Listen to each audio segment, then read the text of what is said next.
আসসালামু আলাইকুম। চাঁদপুর স্যানিটারি সার্ভিসের নতুন ভিডিওতে স্বাগতম।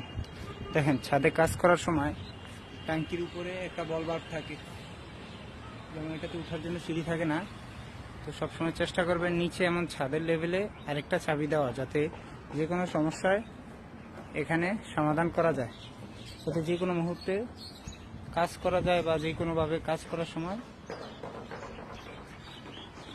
পানিটা বন্ধ করতে পারে। চাঁদপুর স্যানিটারি সার্ভিসের শিক্ষামূলক ভিডিওতে স্বাগতম। দেখেন, আমরা দুইটি ফ্ল্যাটের গিজার সেটিং করলাম এবং গিজার সেটিংগুলো করার পরে প্রত্যেকটা ফিটিংস পুনরায় প্রেশারগুলো আবার চেক করে নিচ্ছি। অবশ্যই আমরা সবসময় এভাবেই গিজারগুলো ফিটিং করে থাকি, আলহামদুলিল্লাহ সঠিক নিয়মে করে থাকি। অবশ্যই আপনারা চাইলে আমাদের নিয়মটি ফলো করতে পারলেন। এখানে একটি বাথটাব মিক্সচার সেটিং করা হবে, তাই আমাদের ওয়্যারিংটা হয়েছে।